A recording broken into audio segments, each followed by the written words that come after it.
One of the best bets in the SEC in 2025 is that Ole Miss and Lane Kiffin are going to right some wrongs and get to the college football playoff in 2025. We're going to talk about it next with our special guest, Zach from Rebel Walk, here on the College Huddle.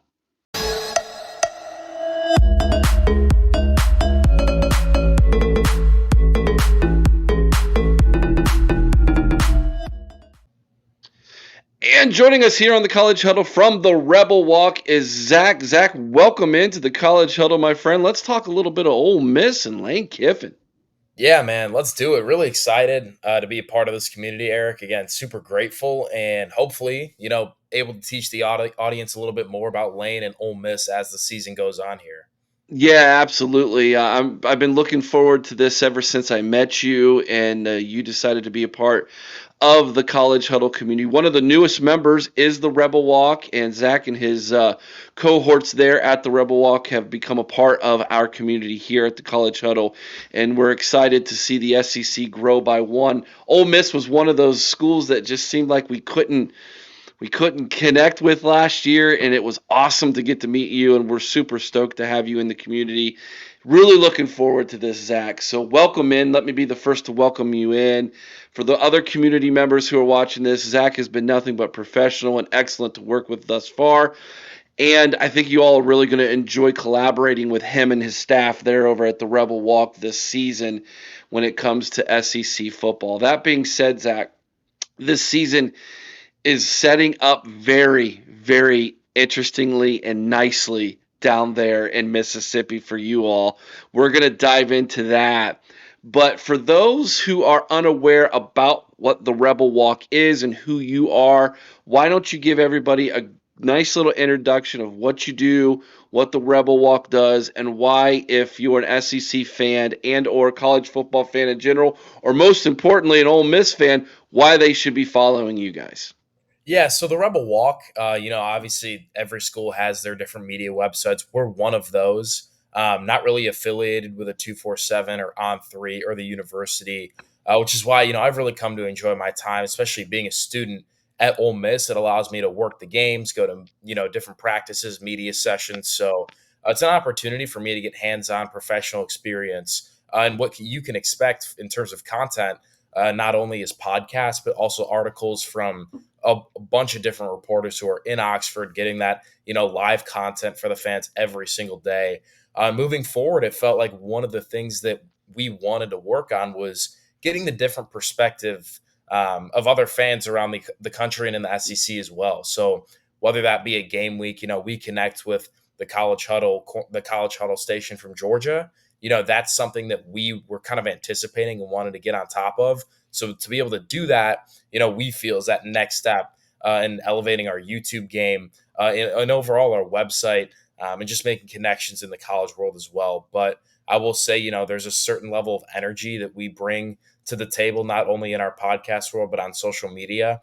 And we want to be the very best to bring Ole Miss fans the best content possible, along with fans around the country who are looking to learn a little bit more about the Rebels.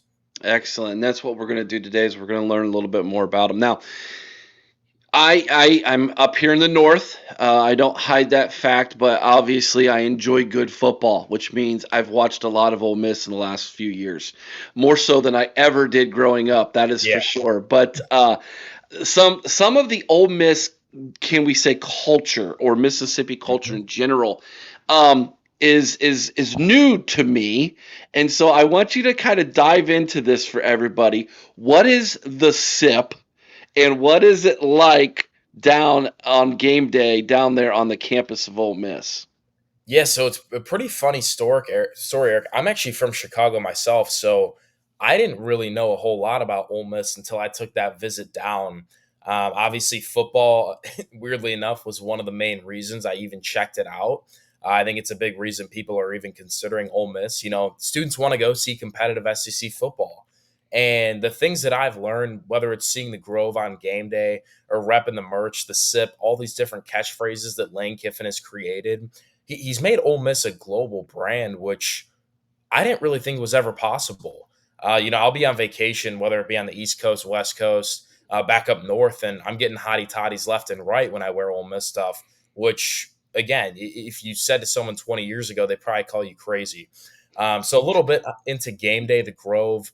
It's basically like the quad on campus, and on game day, it turns into the best tailgating site in the country. So everyone has a tent. It's huge for Greek life. It's huge for the students, for the alumni who come back.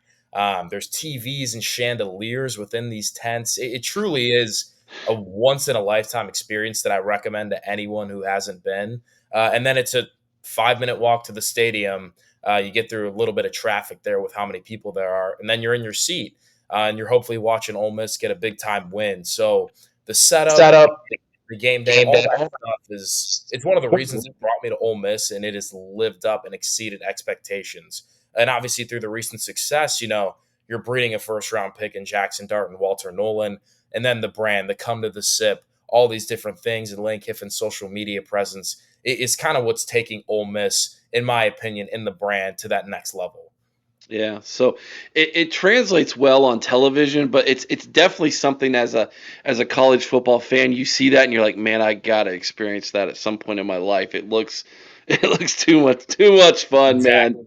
Exactly. Um, what is Hotty Toddy for a northerner like myself? Yeah, so this is essentially Essentially, Alabama has Roll Tide, Georgia has Go Dogs. This is the catchphrase. Nice. And there really isn't a I was waiting for like a really cool backstory for it, and there really isn't one. There's a drink called the Hot Toddy, which is an alcoholic beverage, obviously, and people, rumored that it may have stemmed from there.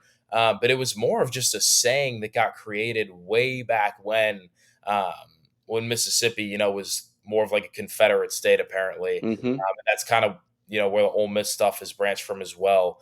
But dude, I really wish I could come here and give you a good answer, and I honestly can't. It's just a fun little catchphrase that has caught on. Yeah. It's almost the Ole Miss greeting when you're out and about, similar to how every college has their saying. Yeah, yeah. So here it's for me when someone yells out OH, you answer back Yeah, IO. Iowa does the same thing, IOWA.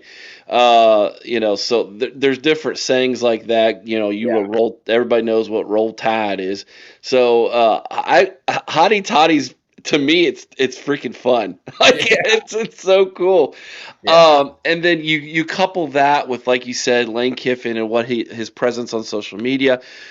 Ole Miss probably has, I think, next to I'm biased when it comes to my own personal right. team, but taking aside of that, Ole Miss probably has some of the best color combinations out there when it comes Yes. to jerseys and look and feel. And so, yeah, they've got a lot going for them right now, including a really good football team. But beyond that is this guy, Lane Kiffin, who people either love him Yeah. or hate him. There's really no in between when it comes to Lane Kiffin. So talk to me a little bit about the guy off the field. Who is he? What has he done for Ole Miss? Do you have any personal stories or any time you've got to meet him or cover the team, etc.? And then maybe a little bit of who he is on the field. Yeah, so Lane came to Ole Miss, and everyone knows his ridiculous backstory, whether it's kicking that 76-yard field goal with the Oakland Raiders, whether it's getting fired off the tarmac at USC, leaving Tennessee in the middle of the night. The dude just has stories on stories. So he gets to Ole Miss, the program's struggling. We've gone through quite a few failures. Obviously, Hugh Freeze had his little scandal that happened a few years prior. So for him to come in here and essentially transform the program and promote Ole Miss to that brand, that global brand that I was talking about, is incredible. And I think, what Lane has done, having a top five college offense essentially every year he's been Ole Miss, just goes to show that, when he's focused and he's locked in, he's really able to elevate the offense and the entire team of Ole Miss. I will say last year was a colossal disappointment from the Ole Miss perspective in Lane Kiffin. In my opinion, that was a top five talent roster in college football. You obviously saw two first round picks and then a defensive line, which had the most sacks in the country by a pretty wide margin. So that was something where it took a step back as Ole Miss fans because Lane Kiffin, what he's done is elevated the program to the point where we can expect the expectations are different now, Eric. It's Yeah. it's when you have that type of talent, it's why are we not in a 12 team playoff? So to be able to even have that mindset just goes to show what he's done and how he's transformed himself. And I think a big part of this, the reason he's still here was I want to say it was the 2023 season. Ole Miss had just lost to Alabama, and then they kind of went off the rails. Got kicked around a little bit in Arkansas the next week, and then the Lane Kiffin Auburn rumors started flying around. There was even a reporter who said it was a done deal at one point. Who Lane, of course, still trolls to this day about it. So there was that, and then he stayed at Ole Miss. Obviously, got a contract raise, and now his brother's on the staff. His daughter is in my year at Ole Miss. He just moved his son from California to Oxford. So I think it's been a place for him to settle down, kind of recreate his story and his legacy, which isn't a strong one from his years prior. And he's been able to come to a place, start winning, reignite this SEC passion that the Ole Miss fan base has, and do it all with his family along the way, which I think is one of the coolest stories. But luckily, moving into this year, I think the expectations are a little bit different, and I think that's what Lane strives the most. I think he enjoys being that underdog type team, and when the spotlight's off you just a little bit, because last year was, from the press, the media, the expectations, everything was a lot. And again, we underperformed. It was that Florida game just embarrassing. I can't even think about it right now, Eric. But moving forward, I think Lane knows what it takes to win, and he's going to give you a chance to get in the college football playoffs every single year, which is special, especially to be at Ole Miss during this time. Um, let me ask you this question, and I'm interested to get your perspective on this. Is Lane Kiffin kind of a heel? Is he kind of the guy people want to root against, and does he lean into that? Is that kind of why I think he has the social media presence or the trolling, reputation that he does? Is that into just the way it looks and feels down there? Absolutely. And one of the stories that comes to mind is he texted Kirby Smart trolling him after we beat Georgia. It's like, what the hell are you doing, Lane? So now I'm concerned that we're going to go to Athens this year and just get pummeled, because Kirby's not going to take that well. But whether it's guys he worked with like Steve Sarkisian at Kirby at Alabama, and then trolling the Tennessee fan base, he loves to troll Hugh Freeze in his golf game. He really does buy into this whole thing, and I think it's unique because there's not many college coaches doing it.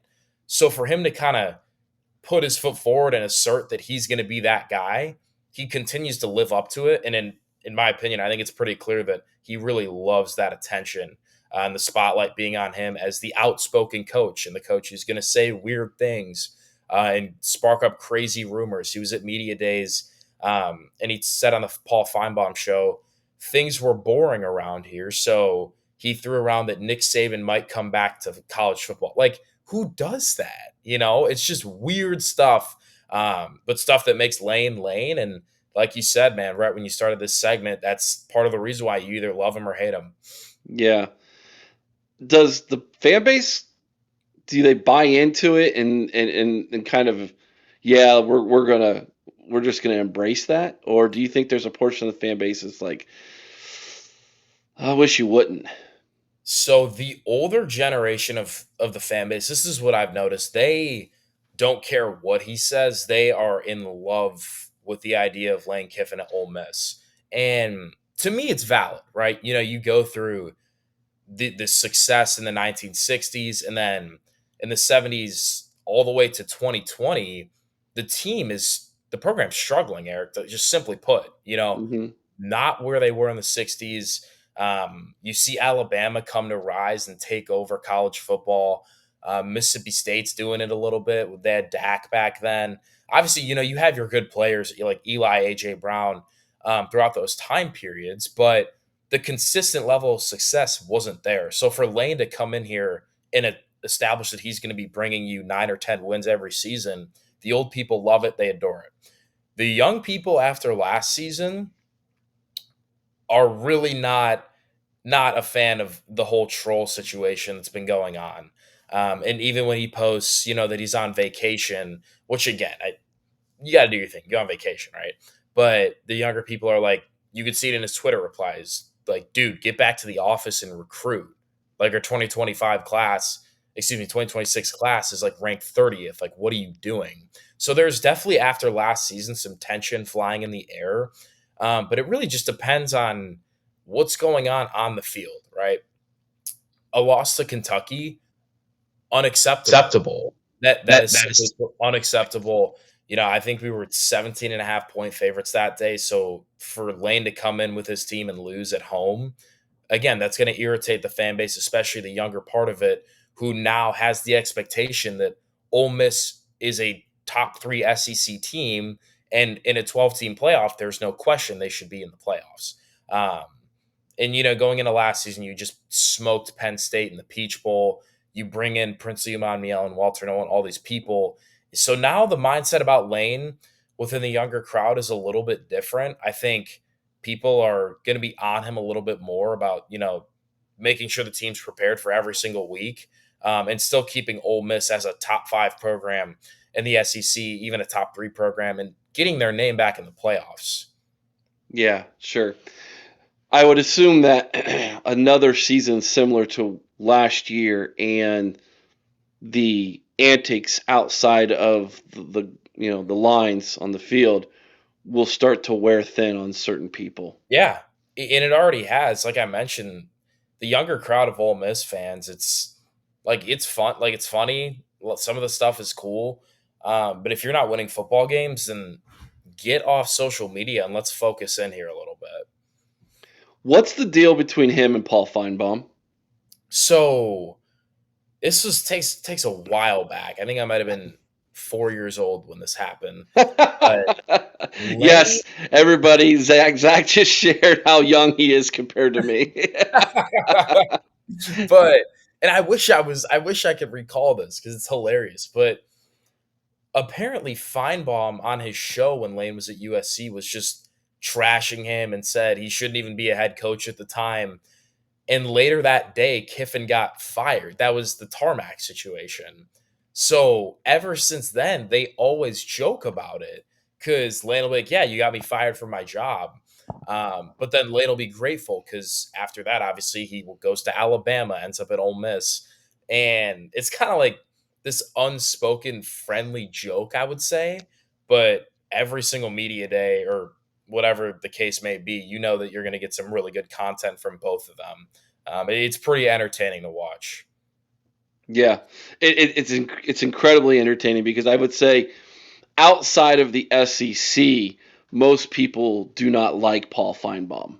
Yeah, And so in a weird way, Lane Kiffin kind of gravitates the rest of college football outside the SEC to him when yes, he's poking that bear, and right. it's funny. It's because it's like Lane Kiffin's the type of guy. At one minute you hate him, the next minute you love the guy. Yeah, To literally. me, he's kind of like the crazy uncle who never grew up, who's hanging Yeah, out with the teenagers at the party. You yep. know? That's a great analogy. And sometimes like he's really cool, and then other times it's like, dude, what are you doing? Yeah, yeah, that's funny. So let's take a look a little bit at what's going on as far as the schedule is concerned in Yeah, 2025 for you guys. So I'm going to go ahead and pull open on my end here a little bit. Of course, everybody can see the schedule too, but I want to start by looking back at last year's schedule slightly. yeah, So you mentioned the early loss at the end of September to Kentucky. That's basically how you guys opened SEC play, was with a 3-point loss to the Wildcats. You then follow that up in October with a 24-point win, and at the time no one was really sure how big this was, but a 24 yep, point win over South Carolina. who ended up being, along with Alabama and yourselves, three teams looking on the outside, looking in, trying to Yeah. make an argument of why you should be in the college football playoff with three losses over an Indiana with one, or whoever the Right. argument should be against a second ACC team, etc. Um, you have a 12-point win over Oklahoma. You have a 32-point win over Arkansas. That was a beatdown. An 18-point win at home against Georgia, which was obviously, I would say, the best win of the season for you Yeah. guys. You mentioned it, a bad 7-point loss to Florida, but this was a Florida team that was coming on at the end of the season. Yeah. You guys win the Egg Bowl, 12 points over the Bulldogs, and then you go into the Gator Bowl and you just dismantle Duke. That was a depancing like none other. And so you have this team who's ended up being 14th, I think, in the final AP Yeah. poll, just on the outside looking in. And yeah, you can understand kind of the I would say the um, frustration by the fan base saying, look at who we were, look at how we ended up. If you just take care of business against Kentucky, Yeah. you're in, Literally. or you don't trip and fall against Florida at the end of the year, you're in. Yeah. Um, Especially with that big win over Georgia. Now, fast forward to this season's schedule, and it's got a lot of the same taste to it. Really Oh, does. I mean, even the non-conference has got some similarities to it. You opened last year against Georgia Southern. It was one of the teams in your non-con, along with Middle Tennessee State, but Georgia Southern. Well, now you get Georgia State this year Yeah. to open the season, and your other non-conference opponents include. As I scroll down here, your other non-conference opponents this year include Tulane, Washington State, and the Citadel. We won't bother spending any time on the Citadel here, but and you get Washington State at home, you get Georgia State at home, obviously. But Tulane is the kind of the one game where people might have kind of a raised eyebrow and like, hey man, you can't Yeah. sleepwalk through that one. So talk to me a little bit about your non-conference schedule. Obviously, you guys are going to be favored in all four. Yeah, so I would say, that like you mentioned it, Eric, but the primary focus is going to be Tulane, Washington State. A lot of coaching movement over there. Mateer obviously left, really good quarterback. So I think they lost some power that was originally there when you looked at the schedule last season. But you talk about John Summerall and a guy who can get his team fired up. You know damn well they're going to be ready to go against an SEC team, and I'm really happy that game's at home. We played Tulane 2 years ago in New Orleans, and it was a little closer than I would like, to be honest with you. I remember Jackson Dart made a really great play at the end of the game to kind of secure that.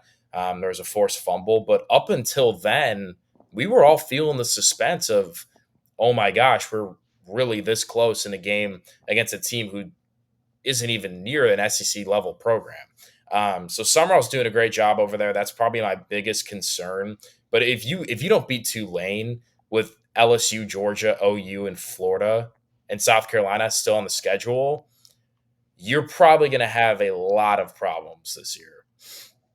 Oh, 100%, yeah. Now, I'm pretty high before we dive into the SEC schedule. Just to be 100%, honest with everybody here. I'm pretty high on Ole Miss this year. Now, there's a couple reasons why. Number one, as far as SEC schedules go, I feel like this one's pretty manageable. Number two, we did our SEC simulation a couple Yeah. weeks ago, and it ended up being Alabama and Ole Miss for the championship. Now, how we do that simulation, Zach, is different. We don't go through every game and predict every single game, and Sure. then we actually do a tournament where we say, okay, here are the two teams based off of last year's rankings, and if they were to play on a neutral field, who would win and why? Yeah. There's three of us, two SEC guys, myself. I'm the tiebreaker. Ended up getting to be Alabama and Ole Miss in the championship game. But working through that exercise, it dawned on me pretty early in that exercise that if Ole Miss, if they can just take care of business where they're expected to take care of business, this is more than likely going to be a top 3, 4 SEC team. That's probably good enough to get you in the college football playoff this year. So let's start with Kentucky. Yep. This is a rematch game, obviously, on the road. It's not a particularly difficult place to play in the SEC, Yeah. but it is the first SEC game of the year again. I would assume that Ole Miss, Lane Kiffin, the fan base, you all are looking at this going, yeah, this is rematch. This is let's go ahead and get some redemption here. Yeah, you would really hope, Eric, that Austin Simmons leads us in there and absolutely demolishes these guys, because I think what happened last year was unacceptable, and there definitely needs to be some bad blood and some motivation going into that one. Yeah, no, Jack, no doubt about it. That's obvious to me. Arkansas at home. I mean, you dismantled them last year, but this feels like an Arkansas team kind of has their back in the corner. They're going to come out swinging. They know they need to have a better showing this year. This kind of feels like one of those games. Tell me if I'm wrong. If you aren't on your A game, you could Oh get yeah. caught. Yeah, Arkansas is always a weird one. You think about that 4th and 25 play. Ole Miss, Arkansas always has history. There's legacy there. And it's going to be early in the year where they're fired up regardless of the opponent. Last year, I thought they were kind of beat down at the time that we played them. So it was relatively easy to kind of almost step on their throat when you got ahead. But that might not be the case here. I'm glad the game's at home, extremely happy about that. But definitely an opponent who, yeah, you simply can't take lightly, Eric. I'm gonna be honest, because similar situation. If you're not undefeated going into the LSU game, the season is basically done, in my opinion. True or false? Brian Kelly's the most overrated coach in the SEC. Extremely true, Eric.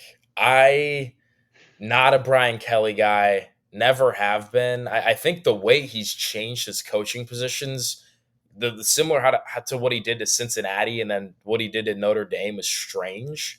And then you look at him pulling off the Southern accent at LSU and Pulling his, off is not the term I would use. yeah, attempting, Yeah. attempting to.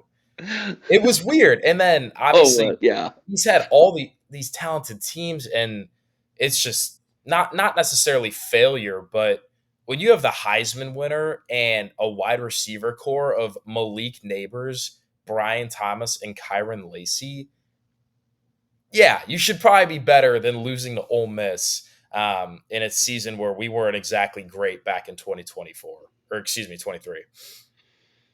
Yeah.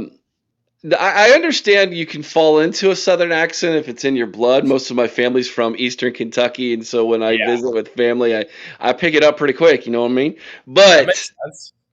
but it's it wasn't good. It wasn't good. It's awful. And then he's cringy on top of it. Some of the It's stuff bad. he's done has just been really cringe, Like man. the recruiting stuff, he's just an interesting guy. Yeah. All right, you got to go to Athens, Georgia. Now you mentioned it. You think Kirby and the Bulldogs are going to be out for blood, but I'm not so sure that Georgia doesn't take another step back this year. Just to be completely honest with you. I have zero trust in Mr. Gunner over there at quarterback. I watched him play, obviously, when Carson Beck went down. I don't see him at the level that a Georgia quarterback needs to be. Look, that defense is going to be incredible. It's Kirby, it's in his blood. They're always going to come with intensity and depth. Like, it doesn't matter who gets hurt, that defense is going to be deep. But we saw it last year. If your signal caller is not locked in or aligned with the rest of the offense and doesn't have the talent that a guy like Stetson Bennett had back in the day, and being able to throw to Brock Bowers and Lad McConkey and all these different guys, it changes the game for Georgia. So I'm happy we're going to be at a point in the season where Ole Miss will have a really good analysis of what he does well and what he doesn't. But yeah, it's there's going to be a lot of barking going on in that stadium. Oh yeah, yeah, yeah, that indeed. Uh, Brent Venables, Oklahoma, back-to-back road games for the SEC here for you guys. Again, very similar to the Arkansas situation. Back against the corner, needs to have a better season. Might be out if he doesn't. Kind of a dangerous game. Game you should win. A game you're expected to win, even though it's on the road. Again, this is one of those. If I'm Lane Kiffin, if I'm you over at the Rebel Walk, I have it highlighted as trap game. 100%. And look at what happened with Alabama last year. They went in there and got ran out of the stadium down in Norman. So their crowd, man, really, really intense, really loud. I remember that was one of the comments that the Alabama guys were saying is the crowd is fired up over there. And Venables, he has a lot to play for. He's going to make sure that defense is in check. Again, it's just going to come down to if this transfer quarterback can kind of step up and bring that offense to the next level. Yeah. Then you finally get to come back home, but it's South Carolina. That was a great game last year. Could set up.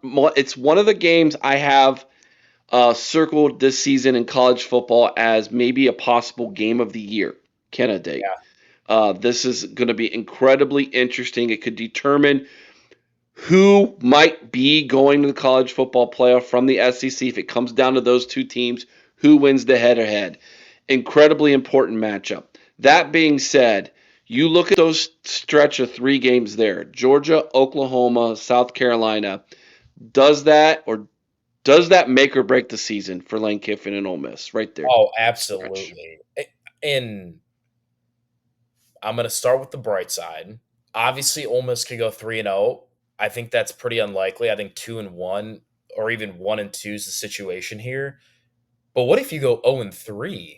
You're probably not going to college football playoff then. Yeah, it's the season's over right then and there. So handling business at Oklahoma and beating South Carolina at home to me are the top 2 on that priority list. If you can go in and make some noise at Georgia and walk away with the win, not going to complain. Obviously, no one would. But South Carolina, man, really not a fan of their fan base. Their whole argument last year was that they should be ranked ahead of Ole Miss because they were playing better towards the end of the year. But funny enough, Eric, we actually played each other, as everyone can see on the schedule, and South Carolina got demolished at home. So that was weird, a weird argument. Almost didn't make any sense to me. So having them at home is going to be a fun one. I think it's going to be interesting. And like you said, that should be a time where stakes are high, and one of the 2 teams is looking for a spot in the college football playoffs. Yeah, I said close game. Sorry, it was not a close game. When I mentioned that earlier, I don't know which one I was thinking. Oh, it was the LSU Ole Miss game. That was the close you're one. good. So yeah. All right. Moving forward here in the schedule, let's skip past the Citadel, straight to Florida. Again, this has kind of got revenge factor all over it. Also, depending on how things go in that stretch and against LSU, this could be a possible play-in game for the college football playoff. So, for both teams, mind you, I think Florida's got a lot of juice right now for people saying they're kind of that surprise team that you need to keep an eye on coming out of the SEC. They were my SEC team that's going to make the biggest jump. Was my prediction. So big game there. Yeah, I think Florida or South Carolina has a chance to be the college game day type days. Like you mentioned, it's going to either send a team home or kind of embed their spot in the college football playoffs, granted that they handle business the rest of the year. But DJ Lagway and, that wide receiver core is filthy, man. They have a lot of potential. Young team, reminds me a little bit of Ole Miss. And it's going to be fun, as you know. The crowd's going to be fired up, and hopefully Lane and the team can have that vengeance factor that, allows them to bring some extra juice to the field that day. For people who don't know about the Egg Bowl rivalry, explain to everybody what it is and kind of give everybody an introduction to this rivalry.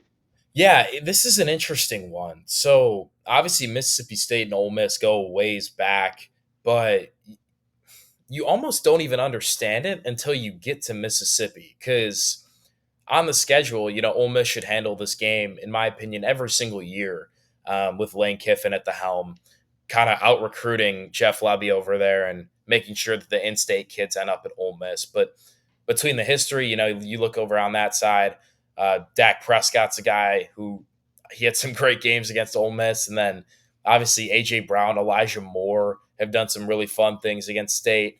Um, in one of our games, lost to State, I want to say it was in 2018, was almost what got Lane Kiffin here. Because if we won that game, we would have, I think, had a close to or winning record, and which means we would have remained that coach. That obviously didn't happen. Lane's here, but the fire and the pushing and just the Starkville's an hour and a half away from Oxford. So even outside of football and basketball and baseball, there's always some really funny interactions between the fans during these games as well as the players too. They get animated and really into it. So it's always a historical battle and a fun one, which again, really hope Ole Miss can walk away with a win. Where does the name Egg Bowl come from? That's another great question, Eric, and probably one I should know the answer to. I know way back in the day, they gave the winner an egg for some reason, Okay. and basically it turned into this huge thing, and now there's a trophy for it. So another unique one, but hey, it's fun having that one in the facility rather down there in Starkville. Yeah. I think I think one of the charming yet stupid things about college football are rivalry trophies. Like the Big Ten has got some god awful ones, dude. Like Ohio State, Illinois play for the Illabuck. It's a wooden turtle. It's the dumb. It's the dumbest trophy in all of college football. Ohio State fans ignore it. Illinois fans cherish it because they could hardly ever win it. You've got the old wooden bucket trophy. Yeah, There's the old spittoon trophy. There's one that's a rocking chair, or like a wooden rocking chair trophy. I think it's something like dude. on those lines. And I have been on this campaign, this march, if you will, Yeah, that we need new rivalry trophies. I agree, man. Let's spice it up a Yeah, little. especially with all the new influx of teams because of all of conference realignment and things. And Yeah. so one of the ones I came up with was Oregon and Ohio State should play in the Nike Bowl, where the loser, Oh, because yeah, both of them are huge Nike yeah. schools, obviously, where the losing coach has to take off his kicks and hand them to the winning coach on the That's so 50-yard line. cool. I mean, can you imagine going and taking a picture as a fan of the losing coach's shoes that got dipped in bronze after you beat them? I mean, That is, isn't that I great? actually really like that. Yeah. Michigan State and USC should play the rivalry about the Troy. Yep. That's a The great call. yeah, and the winner gets the sword. Take That's a that USC dude. We got to get you on a committee somewhere. right. I mean, come on. NCAA needs to make me the commissioner. I'd make it fun. I imagine that Lane Kiffin could have some pretty good rivalry trophies with somebody. Oh It's my like god. it's like Lane can't tweet for 2 months Yep. if you lose or something. It's Oh my, like and yeah, that would lock him in right away.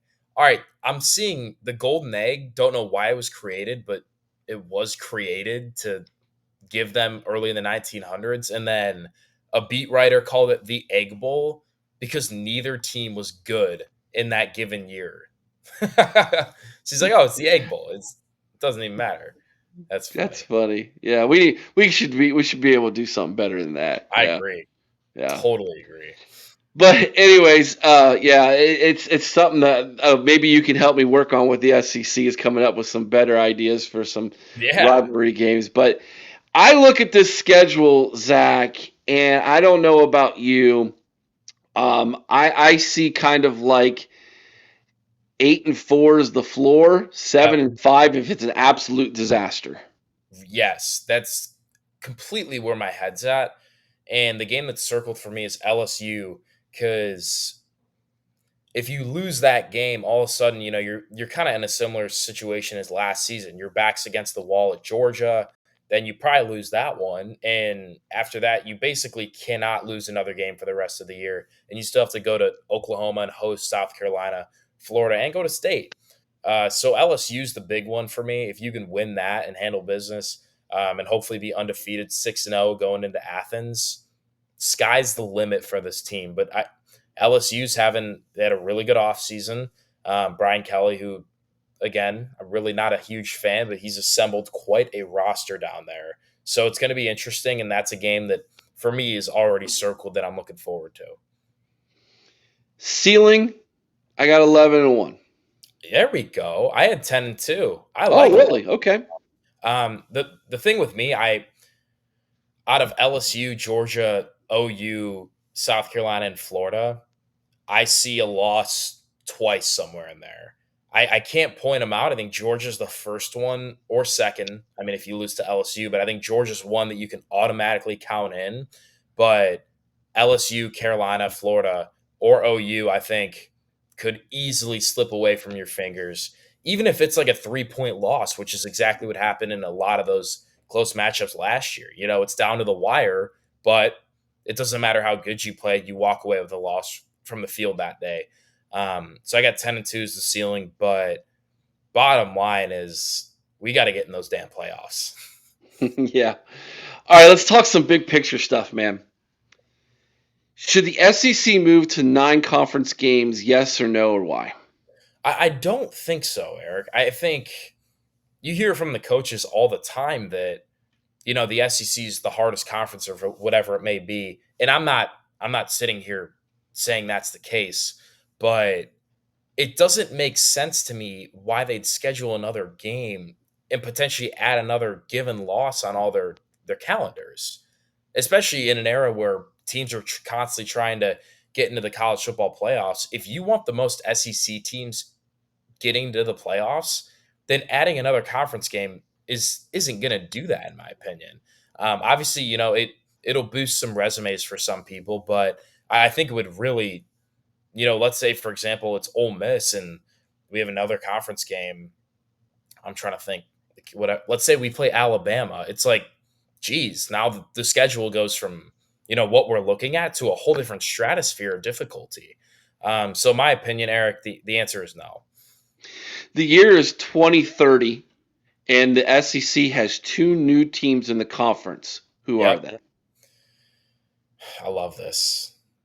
Florida State is the first one, easily, and this might be kind of a wild pick, but I think if you look at what Texas Tech or TCU or one of those schools is doing down in Texas, Yeah, Texas Tech spending a lot of money. yeah, you look at the money and the fan bases down there and the passion, I think it aligns well with the SEC values. If there's an SEC team who were to leave, it would be who and why? Missouri, I don't think they should be in the SEC. I understand they're more of a recent addition, but they're the most uncompetitive team in every sport. Um, and everyone I know who goes to Mizzou is incredible. I really like the school, but athletically, it's a different ball game, and they're not really at the plate right now. Interesting. Okay. The best coach to work with, not named Lane Kiffin in the SEC, is who? It's got to be Kirby. And you look at his mindset and just the motivation he brings to his players and how serious he is. Really, I have nothing but respect for Kirby and the Georgia program.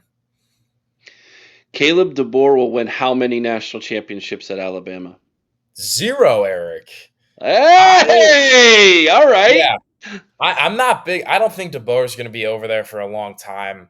Alabama is another team with a difficult schedule, and we kind of saw that reflect a little bit last year. But they got to play some big dogs over there, and I don't know if they're exactly prepared for it. I know they have a weird quarterback situation, and they have had one for kind of a while now, and I don't think it was addressed properly. So we're gonna see, but yeah, I'm not buying into that right now. Okay. Which team outside of the SEC should the SEC fear the most, and why? It's, and I'm not saying this because I'm talking to you, it's Ohio State. They are, you look at resources, you look at what they're doing, not only in high school recruiting, but the transfer portal, absolute dogs on that team. And the coaching staff in the way they approach the game, which apparently outside of the last game of the season, they are dialed in. You know what I mean? I really need them to beat Michigan because I'm tired of hearing those fans. But outside of that, roster top to bottom, the program, the players going to the NFL, I think Ohio State is the pinnacle of the Big Ten and arguably, the best program in the country. The scariest team in college football, if they ever get their crap together, is who? That's an awesome question. I think if Oregon can learn to take the next step forward, they can dominate. Phil Knight is over there writing blank checks. Dan Lanning, they have a good staff, but it feels like they're always just coming up short. And if they can get to that next step, maybe it's that big wide receiver like Jeremiah Smith, that type of player who they need, or a quarterback. I know Gabriel was awesome, but a guy who can really lead and overtake that team and to get them to the next level. I think they'd be terrifying. Yeah. All right, we're sitting here late January in 2026, and we're all depressed because college football has officially ended. Which fan base is cheering that they just won a national championship? That's such a good question. It's got to be. So we're saying someone's happy because college football's over. Well, someone's happy because they just won a national championship. The rest And they of were us, the last ones. the rest of us are depressed because it's over. Texas or Georgia? Okay. I think Texas is coming with some heat. I like what they're doing with Arch.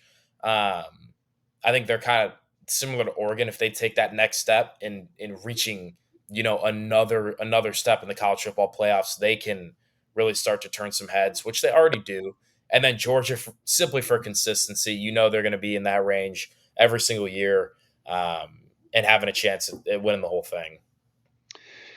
All right, I just handed you $150 to put down on who you think is going to win the Heisman Trophy this year. Who did you just bet my money on? Oof. I got a hot take. I'm going with the Notre Dame running back. Oh, Love. Yep. That kid is an absolute dog. If he's healthy, yes. That's the main thing. He ended last year kind of beat up, banged up. Right. Last time we saw him, he was not the same guy. He was leaping over everybody and running 98 yards past a bunch of Indiana Hoosiers. So, if Jeremiah Love can get to full strength, I think just staying on the topic of the Jeremiahs, your boy Jay Smith over there is another one definitely to keep your eye out for. This was a ton of fun, Zach. I appreciate I knew I could, after getting to meet you and recording with you, I was like, this is going to be a good guy to do these one-line questions with because he's going to have takes, man. So this was a lot of fun. Tell everybody again where they can find your work and about Rebel Walk, where they can follow you at. Yeah, guys. So our main website, it's therebelwalk.com. Look it up. It's going to pop up with all your Ole Miss sports needs. Our podcast YouTube channel is The Rebel Walk. Rebel Walk on Instagram, The Rebel Walk on Twitter, Spotify. Basically every outlet you can think of, we're there. Be sure to leave a like, subscribe. And again, really looking forward to collaborating with the College Huddle, Eric, and the amazing staff over there. So thank you guys for the introduction. And again, very grateful. So I appreciate it. If you can't remember any of that, just head over to thecollegehuddle.com. Yes, I'm an Ohio State fan, so I had to put the in front of it. Thecollegehuddle.com. You'll go over to SEC, head on down to the Ole Miss. There you'll find the Rebel Walk, and then you've got all their links to all their social media, website, etc. You'll be able to find all of their everything you need right there at the College Huddle for the Rebel Walk if you want to cover them. If you are an Ole Miss fan, welcome to the College Huddle. Make sure you subscribe to the channel. Ring the bell, get notified every time we drop new content. And of course, please leave a comment down in the comment section below. Zach and I would like to know what you think about what we think down in the comments below. And please don't forget to hit the like button. Let's make sure we get this video out to as many Ole Miss and SEC fans as we possibly can. And don't forget to come back, visit back. We have new content a couple times a week. We're gonna be dropping some the Delaware. The Blue Hens have joined Division One. We're going to be talking with them next. One of the newer members of the College Huddle. We're going to be doing our ACC and Big Ten simulations as well. Of course, if you are interested in the SEC simulation, we'll drop that video right here for you so you can check that out. And we will have Zach on once again when we get back into the season. I am sure he's going to want to talk about some of those big matchups that we have coming up this season with some of the other members here at the College Huddle. Zach, thank you so much. Usually I ask someone, but I think I know this answer already. If I were to attend a game down in Ole Miss and I wanted to fit in and someone says something to me, I'm going to reply, Hotty Toddy. Yeah? You're damn right, Eric. You already got it locked down. I already got it. I'm halfway there, man. All right, everybody. Till next time. Again, thank you so much, Zach. Thank you so much for joining us. We appreciate each and every single one of you. Till the next time, guys. Hotty Toddy. Hotty toddy, guys.